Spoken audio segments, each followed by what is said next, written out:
Hello दोस्त, नमस्ते, प्रणाम। अपने यूट्यूब पे स्वागत करते हैं। देखिए एगो हवन के बहुत सुंदर प्यारा सा लेके आए हैं। छोटा सा है हवन गीत। अगर आप लोग के अच्छा लगे तो आप लोग शेयर सपोर्ट करना। अगर नया हो तो सब्सक्राइब भी कर लेना। प्यारा सा कमेंट करके बताना है गीत कैसा है। ये हवन गीत है।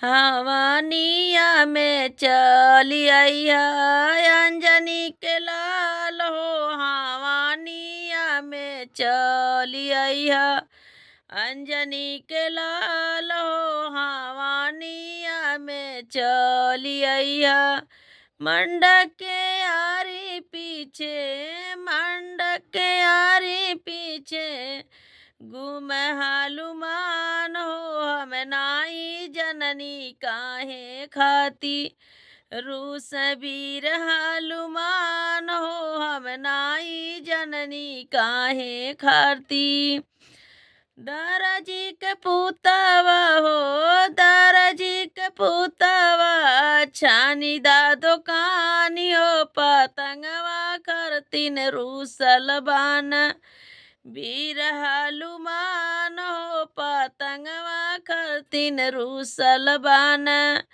वीर हलुमान हो। तू हवानिया में चली आइया अंजनी के लाल हो। हवानिया में चली आइया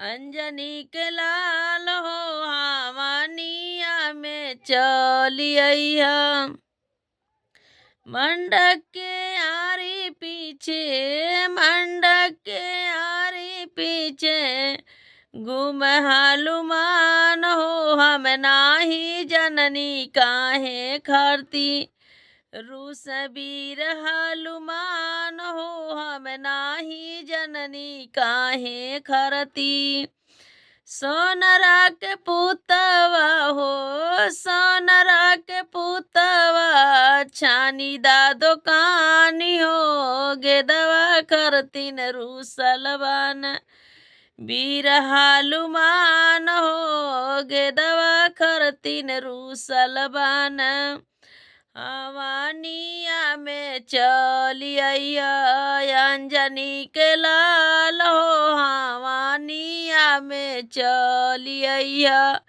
अंजनी के लाल हो। हवानिया में चली आइया मंडक के आरी पीछे, मंडक के आरी पीछे घूम हालुमान हो। हम नाही जननी काहे खरती रूस वीर हालुमान हो। हम नाही जननी काहे खरती हेलुआइया के पुतवा हो।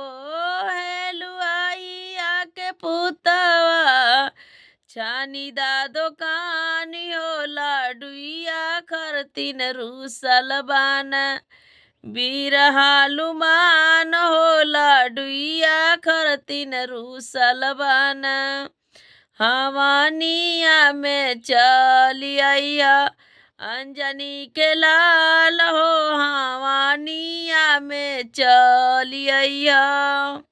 अगर आप लोग के अच्छा लगे तो जरूर शेयर करना।